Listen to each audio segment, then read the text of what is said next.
Estamos con el Padre Carlos Rosel de Almeida, párroco en Nuestro Señor la Divina Misericordia de Surco y doctor en Sagrada Teología por la Universidad de Navarra de España, con su tesis de Escatología Ortodoxa para la Cámara de Freddy y Armando Romero Paredes. Hoy vamos a hablar sobre lo que es cultura. Padre, ¿qué es cultura? La palabra cultura viene del verbo que está en latín colere, que significa cultivar. La cultura es todo lo que cultiva el ser humano con su inteligencia, todo lo que plasma gracias a que es un ser inteligente. ¿Qué es diversidad cultural? Como somos diferentes, como cada uno tiene habilidades diferentes, encontramos diferentes expresiones de la racionalidad del ser humano. Por eso nos encontramos con diferentes culturas. Cada ser humano, al ser diferente, puede plasmar con su inteligencia diferentes expresiones. ¿Qué es interculturalidad? Cuando entre las diferentes culturas se da un diálogo que es fecundo, cuando entre las diferentes expresiones culturales nos encontramos no con choques, sino con una armonía donde surge asimismo nuevas culturas.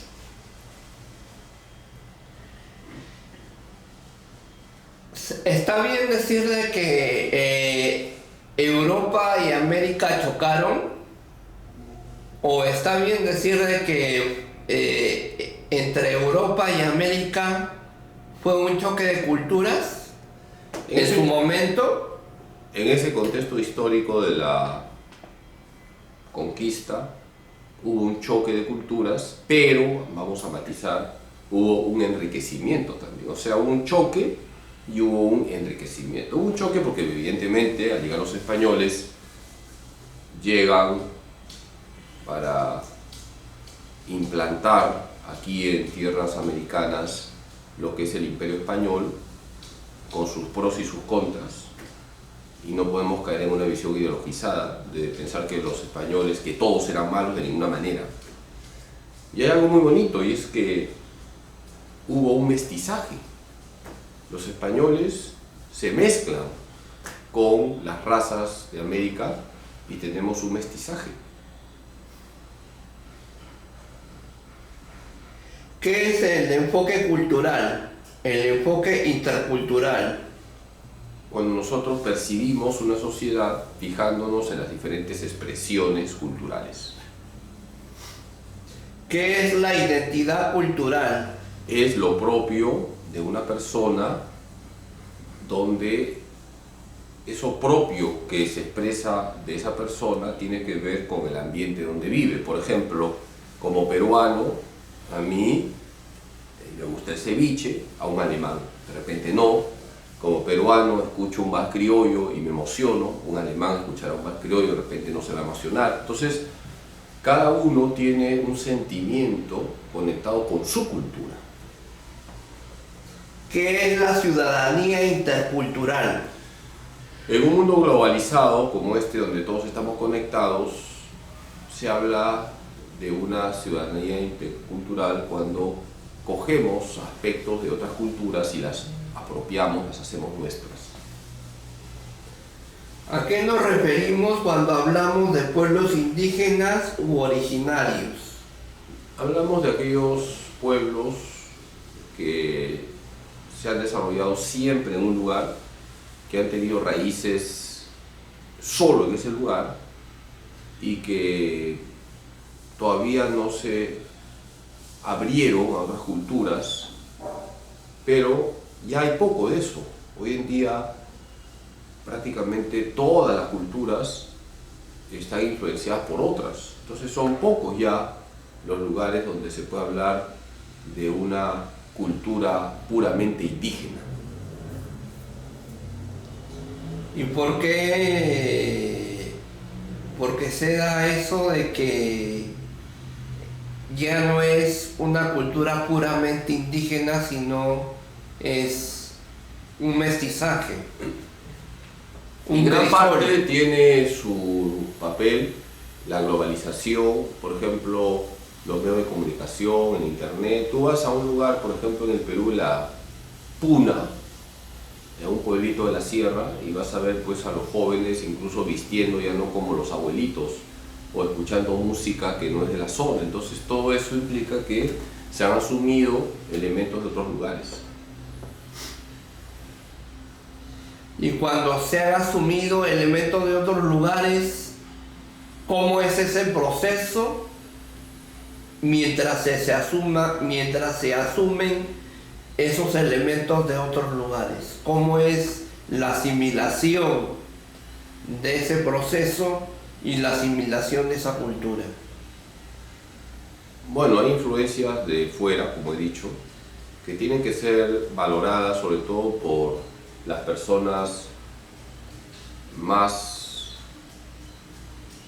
arraigadas en esa ciudad, en ese pueblo, para evitar que esas influencias de fuera vacíen de contenido cultural al pueblo en sí. Me explico. Está bien, ¿no? Los jóvenes escuchan música de otros lugares, comienzan a vestir de otra forma, pero que no se pierdan los valores morales y espirituales de ese pueblo. Eso es lo importante.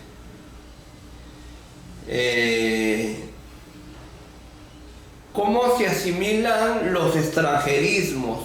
Los extranjerismos, ¿cómo se hace parte de la vida misma los extranjerismos? ¿Cómo los extranjerismos influyen e impactan en la vida de la ciudadanía de un país o de un continente? Como he dicho, estamos en un mundo globalizado y hay influencias constantes, o sea, no podemos hablar ya de una cultura pura. Entonces lo que viene del extranjero se asimila, pero el criterio, y esto lo decía la Iglesia, es siempre que sea eso que se asimila verdaderamente bueno para la persona humana. No todo lo que viene del extranjero es bueno. Hay, por ejemplo, canciones, músicas que no son buenas porque son pornográficas, ¿no? Lo digo así como si sería el reggaetón, por ejemplo, ¿no? Entonces, hay cosas que vienen de fuera que no pueden ser asimilables porque van contra la dignidad de la persona humana. ¿Por qué no se valora lo nacional? ¿O por qué no se hace énfasis o se le da más prioridad a lo nacional? Eso depende de cada lugar, ¿no? En Perú tenemos ese problema de que a veces valoramos más lo extranjero, cosa que yo no veo, por ejemplo, en México o en Chile. Hemos visto con vergüenza como en el partido Perú-Argentina algunos hinchas peruanos hinchaban por Argentina o tenían las camisetas de Argentina. Eso yo no lo he visto en otro lugar. Entonces hay una virtud muy importante que es el patriotismo. Sí, el mundo es un pañuelo. El mundo es una aldea global. Ahora sí, pero no todo lo que viene del extranjero es bueno. Sigue, doctor, ágil. ¿Y cómo se discierne cada cosa, cada detalle, cada ingrediente, Su madre, tranquilo, hermano. cada aspecto que viene del extranjero? ¿Cómo se discierne? ¿Cómo se hace un discernimiento efectivo, eficaz y eficiente? Bueno, ya lo he dicho, lo vuelvo a decir, el criterio personalista. Eso que viene, ¿hará bien a la persona humana, sí o no? Ese es el criterio personalista. Esa influencia del extranjero, ¿hará bien a la persona humana? Esa es la pregunta que hay que hacernos. ¿Qué pasa si esa influencia del extranjero o ese extranjerismo me transforma, me convierte, me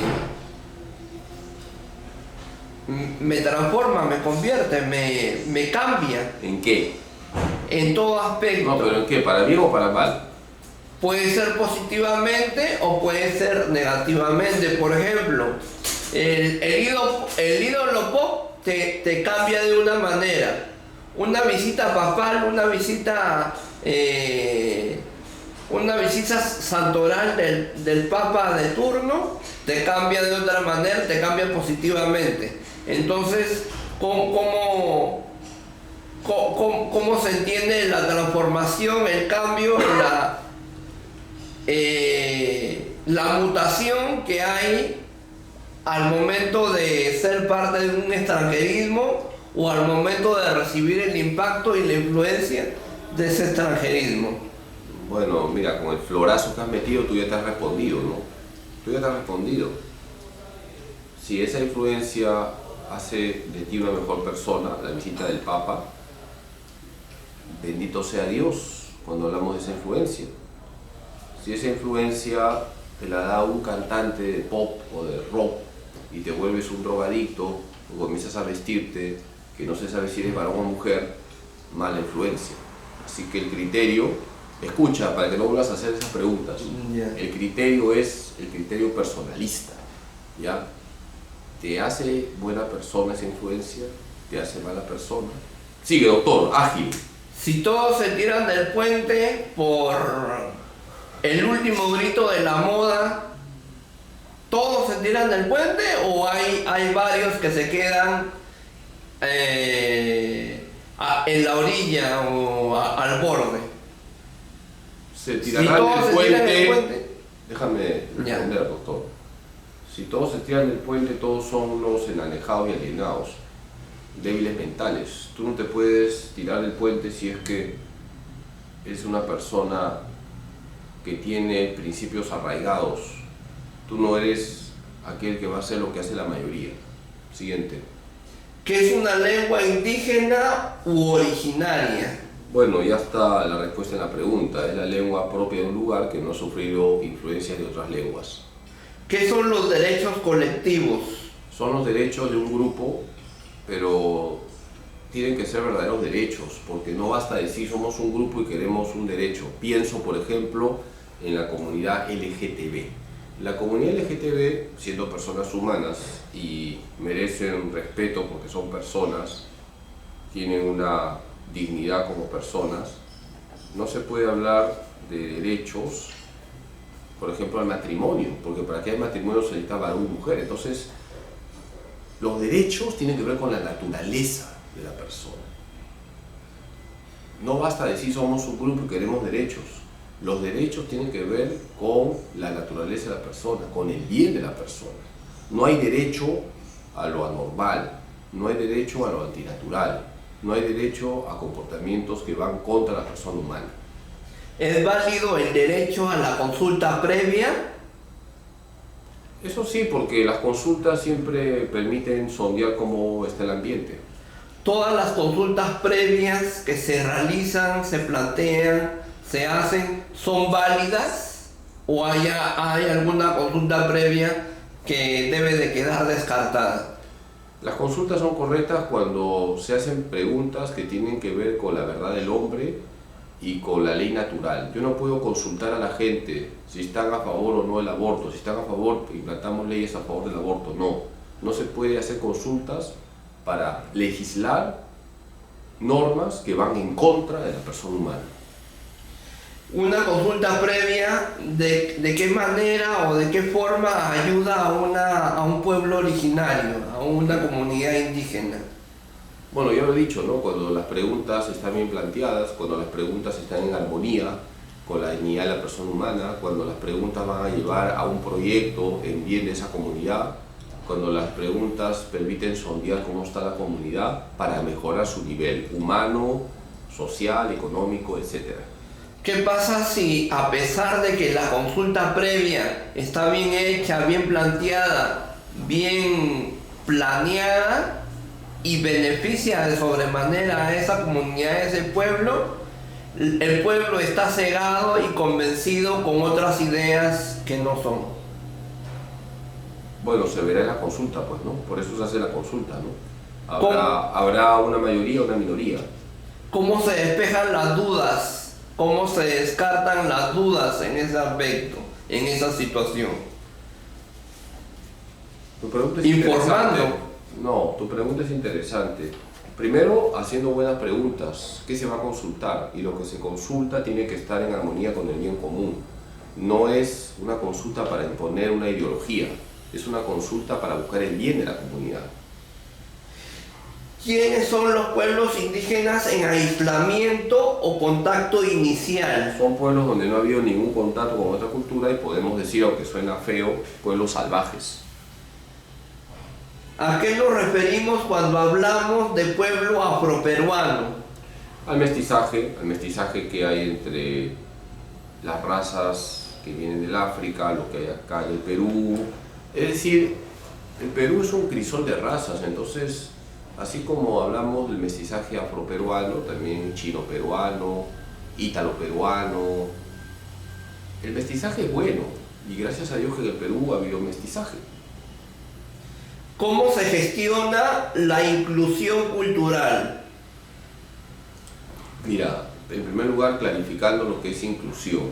Inclusión no es acepto todo, incluso lo inmoral, ¿no? Inclusión es acojamos a todos, pero acojamos a todos para que cada uno se desarrolle como persona humana.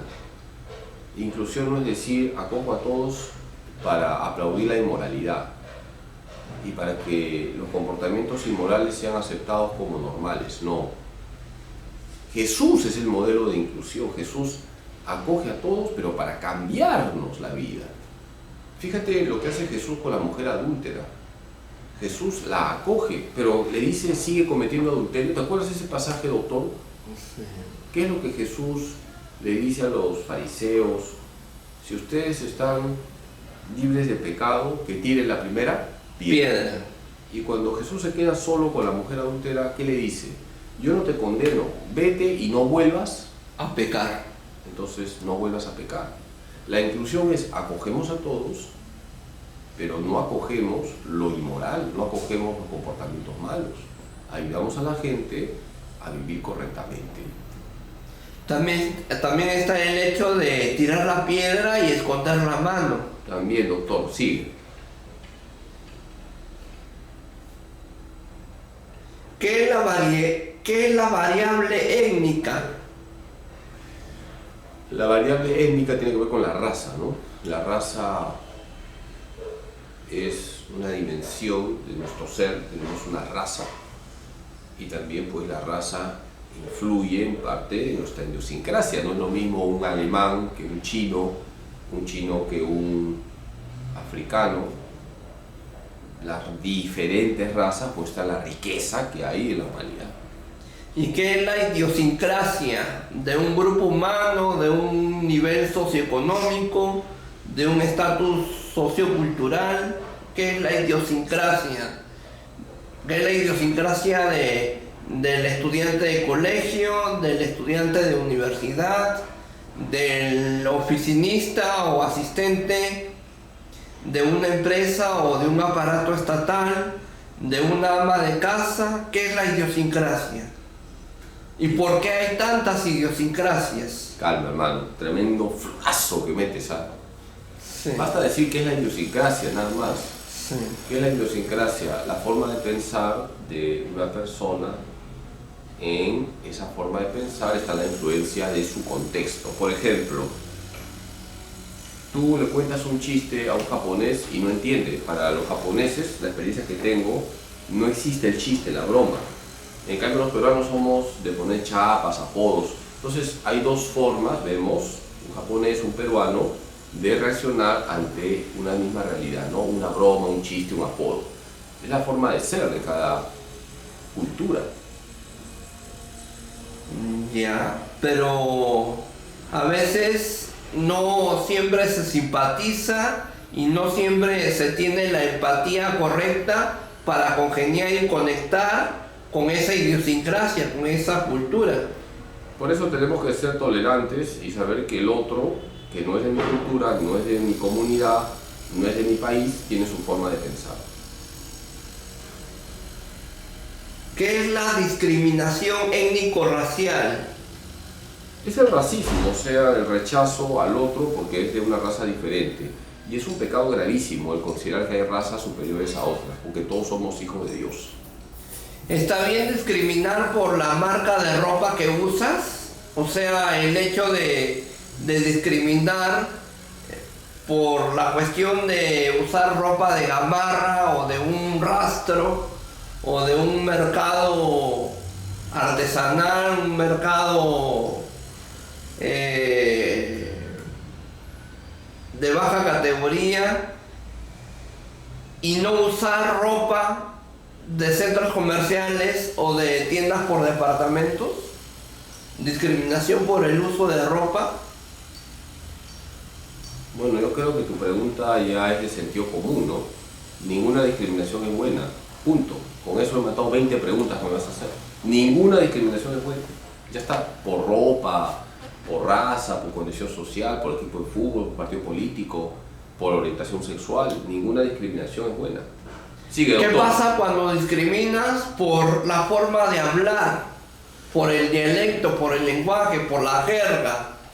A veces, muchas veces te han visto como bicho raro si eres quechohablante, o te miran de otra manera si se te sale el P, o jergas o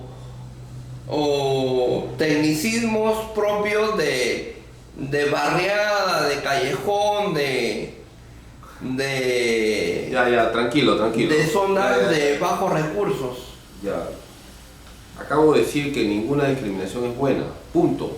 Nadie puede discriminar a otro por su forma de hablar. Evidentemente, si la persona es lisurienta hay que corregirla, ¿no? La discriminación es rechazar a la determinada persona, pero lo que sí debemos hacer es corregir si alguien es lisuriento, y eso está mal, ¿no? Entonces, discriminar es malo, es un pecado, pero corregir no. Corregir al que yerra, Sí. una obra de misericordia de la Iglesia Sí. Católica.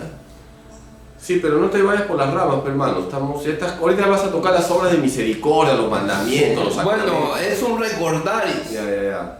Concéntrate porque tienes 10 minutos nada más o menos. Bueno, ¿qué son los prejuicios?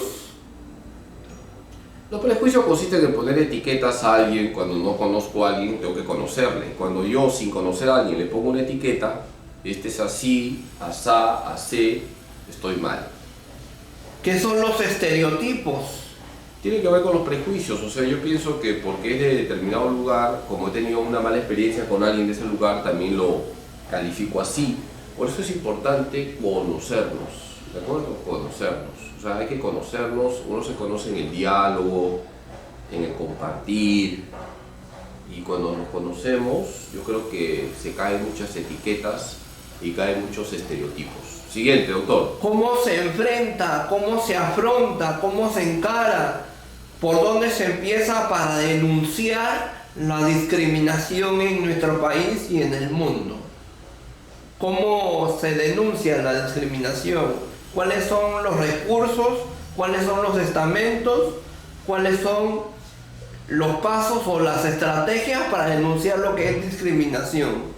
¿A quién se recurre? No, yo no tengo ni idea cuál es el paso legal, ¿no? Yo simplemente... Desde una cultura básica. No, pero escúchame, Sí. déjame hablar, por favor. Sí. Yo no te puedo decir qué pasos legales hay para denunciar una discriminación. Yo me imagino que la denuncia se hace en la comisaría, que se puede hacer una denuncia penal, pero si yo veo discriminación o soy discriminado, tengo todo el derecho de hacer esa denuncia. ¿Cómo acabar con los tabúes raciales? Los tabúes raciales, ¿cómo acabar?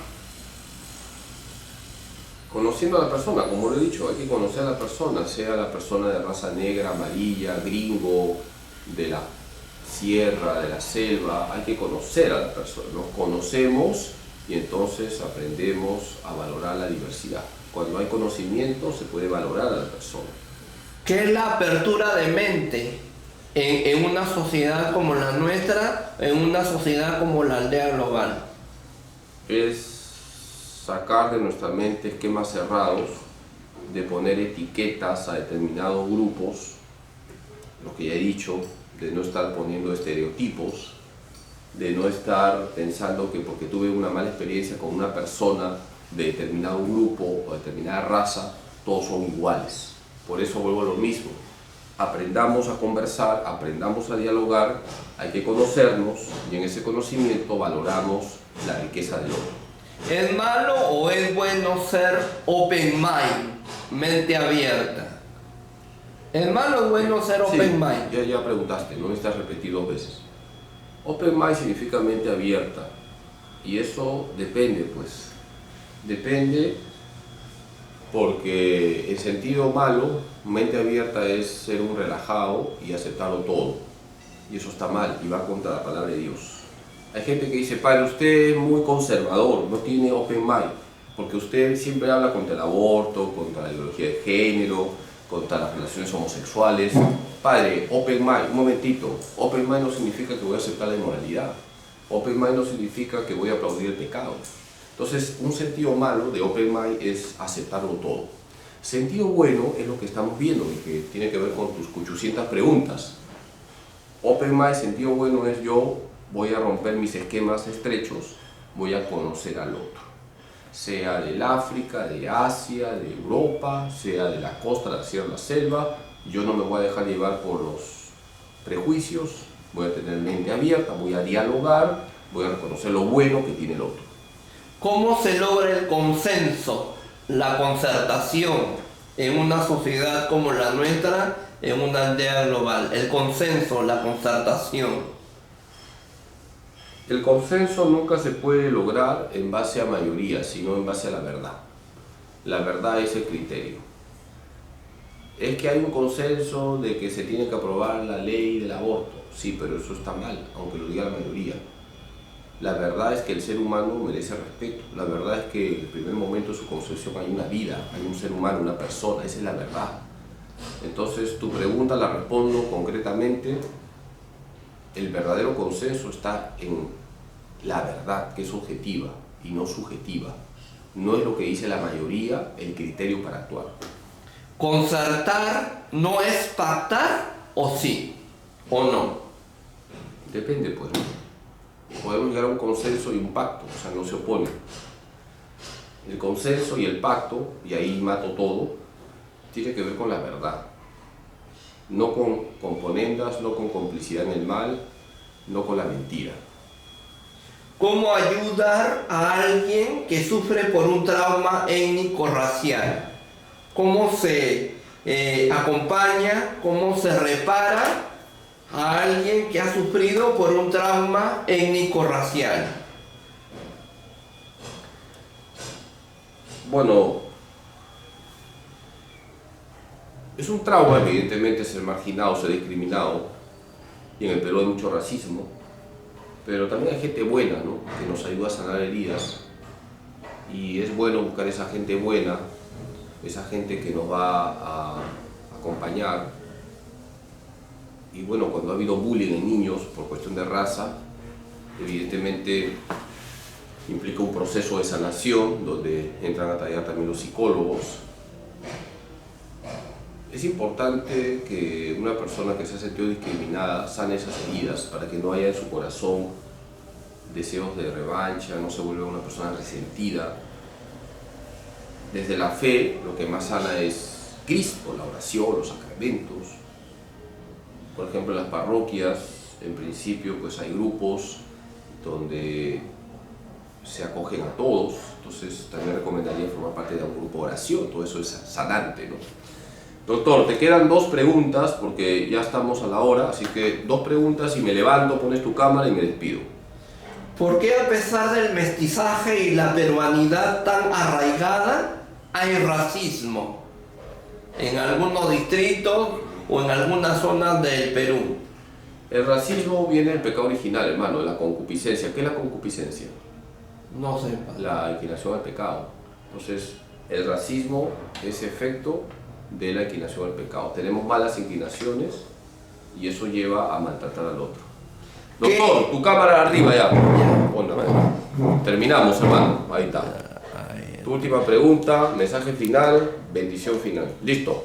¿Qué es ser cholo en todo el sentido de la palabra? Bien, pues. ¿Qué es ser cholo? Sí, ya. Calma, hermano. Vamos a terminar la entrevista con una buena pregunta. Mira, te voy a contar una anécdota, ¿no? Cuando estuve en el seminario, llegó un sacerdote español y uno de los seminaristas cantó